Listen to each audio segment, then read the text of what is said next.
Hello everyone, আসসালামু আলাইকুম। বর্তমানে আর্জেন্টিনার যে একটা পা ধরার ছবি নিয়ে তর্ক বিতর্ক চলতেছে। এই ছবি দিয়ে ব্রাজিলদের কি একটু মনে করেন যে পাশ দিয়ে দেওয়া হয়েছে। আচ্ছা, দেখি কি পাশ দেওয়া হয়েছে। ব্রাজিলের অর্জন এবারের কোপা আমেরিকাতে আর্জেন্টিনার অর্জন 2 জয় আর ব্রাজিলের অর্জন পা ধরার ছবি। এটা ঠিকই, কারণ ব্রাজিলে আর কোনো কিছু পাইতেছে না। একটার মধ্যে ড্র করছে, এমন একটা দলের সাথে ড্র করছে যা আর্জেন্টিনার আগে গোল বইটা দিয়ে দিচ্ছে। যাই হোক, আমরা এবারে কমেন্টগুলা দেখি কি কমেন্ট করা হয়েছে। ধন্যবাদ নিকু গঞ্জেলাচ। অসহায় ইতিমদের মুখে একটু হাসি ফুটানোর ব্যবস্থা করে দেওয়ার জন্য। ব্রাজিল নিয়ে এখন আর কিছু বলতে চাই না ভাই। কিছু বলতে গেলে মনে হয় এতিমদের উপর অত্যাচার করছি। আসসালামু আলাইকুম, আমি মিস্টার পেলে, রক্ত ব্রাজিল।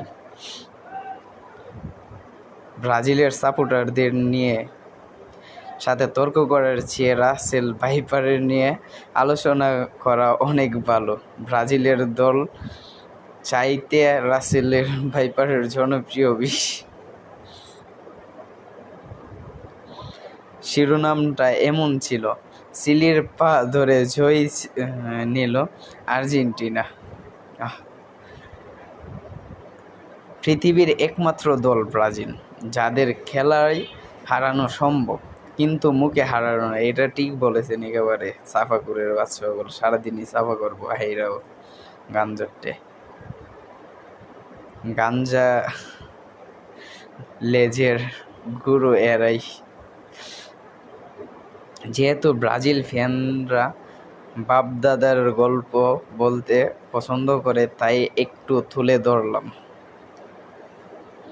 যাই হোক, কারণ নিচে যাই, এখানের কমেন্ট সবে কি কতটা অসহায় হলে গঞ্জালেজের এই পিক নিয়ে ট্রোল করে। চেটের রশি নিয়ে শিং হয়ে লাগায়। ব্রাজিল ফ্যান অবস্থা বাংলাদেশ মায়ের দোয়া ক্রিকেট টিমের মতো না। এরা এরকম একটা দল যাদের মাঠে হারানো সম্ভব কিন্তু মুখে হারানো অসম্ভব।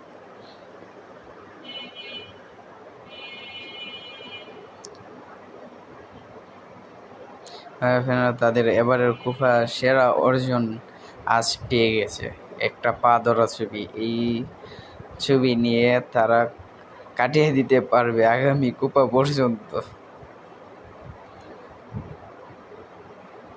যাই হোক ভাই, দাদার ছিল অনেক, বাবার ছিল অল্প।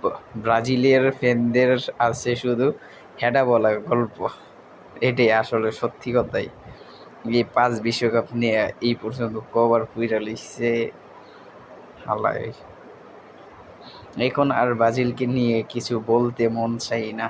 কিছু বললেই মনে হয় এতিম এর উপর অত্যাচার করছি। আরে ভাই, এটা বারে পাইতেছি কমেন্টটা নাকি ভাই? এটা কোনো কথা? এত বড় কমেন্ট করে পরের কোনো ইয়ে আছে? ভাই